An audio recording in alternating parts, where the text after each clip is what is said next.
বন্ধুরা, স্বামী মুইজ ভিলেজ ফুডে তোমাদের সবাইকে স্বাগত জানাই। আজকে আমি তোমাদের সামনে দুটো রান্না নিয়ে চলে এসেছি। আজকে আমি তোমাদের রান্না করে দেখাবো মাছের ঝাল আর লাউ পালং শাকের ঘন্ট। এখানে পালং শাক কুচনো আছে, লাউ পালং শাক বেগুন সব কিছু একসাথে কুচে ধুয়ে রেখেছি। আর এখানে আছে টমেটো মাছের ঝাল করার জন্য, পেঁয়াজ টমেটো। আর এখানে আছে মাছ। প্রথমে আমি লাউ শাকটা রান্না করে নেব। প্রথমে আমি কড়াতে জল দেবো আর এই পালং শাকগুলো আমি কড়ার মধ্যে আমি দিয়ে দেবো। দিয়ে সব মশলাগুলো একে একে দেবো। শাকটা আমি দিয়ে দিয়েছি এর মধ্যে। এবার আমি এখানে মশলাগুলো সব দিয়ে দেবো। জিরে গুঁড়ো, পরিমাণ মতো নুন, লঙ্কার গুঁড়ো, হলুদ গুঁড়ো দিয়ে জল দিয়ে খুব ভালো করে আমি এটা এখন রান্না করে নেব। এবার আমি চাপাটা খুলে ভালো করে আমি একটু সব কিছু মিশিয়ে দেবো। এইভাবে একটু ভালো করে সব কিছু আমি মিশিয়ে দেবো। দিয়ে সব কিছু আমি ভালো করে রান্না করে নেব। এই দেখো সব কিছু আমার ভালো করে সেদ্ধ হয়ে গেছে। এটা আমি এবার ঢেলে নেব। নিয়ে কড়া পরিষ্কার করে এবার আমি সম্বুরে নেব। কড়াইটা আমি ধুয়ে পরিষ্কার করে নিয়েছি। এবার সম্বুরার জন্য কড়াই আমি সরষের তেল দেবো। ফোড়নে আমি দেবো তেজপাতা আর 5 ফোড়ন। খুব ভালো করে আমি এটা ভেজে নেব। ফোড়নটা আমি ভালো করে ভেজে নেব। ফোড়নটা আমার হয়ে গেছে। এবার আমি শাকটা আমি তেলের মধ্যে দিয়ে দেবো।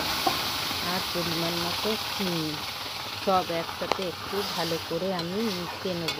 আমার শাকের ঘন্ট হয়ে গেছে। এবার আমি নামিয়ে নেব। এবার মাছের ঝালটা করে নেব। কড়াই আমার গরম হয়ে গেছে। কড়াইয়ে আমি সরষের তেল দেবো। তেলটা খুব ভালো করে গরম করে নেব। করে নিয়ে মাছ কটা আমি এবার এর মধ্যে দিয়ে ভালো করে ভেজে নেব।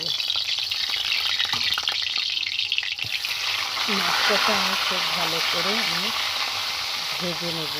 মাছটা আমার খুব ভালো করে ভাজা হয়ে গেছে। এবার আমি তুলে নেব।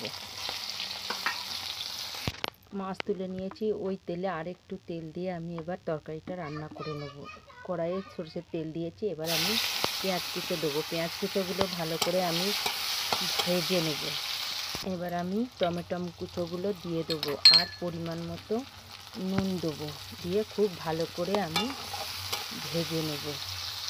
টমেটো পেঁয়াজ খুব ভালো করে ভাজা হয়ে গেছে। এবার আদা রসুন বাটা আর এখানে সব মশলা ধনে জিরে লঙ্কা হলুদ সব একসাথে কষে নেব। আর দেবো সর্ষে বাটা। সব কিছু দিয়ে ভালো করে মশলাটা আমি কষে নেব। মশলা আমার খুব ভালো করে কষানো হয়ে গেছে। এবার আমি দেবো জল দিয়ে ফুটে উঠলেই আমার হয়ে যাবে মাছের তেল ঝাল।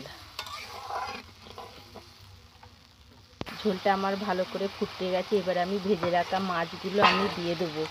এবার ফুটে গেছে, খুব ভালো করে ফুটে গেছে। এবার আমি ঢেলে নেব। এই দেখো আমার দুটো রান্না হয়ে গেছে। মাছে টমেটো দিয়ে তেল ঝাল আর লাউ পালং শাকের ঘন্ট।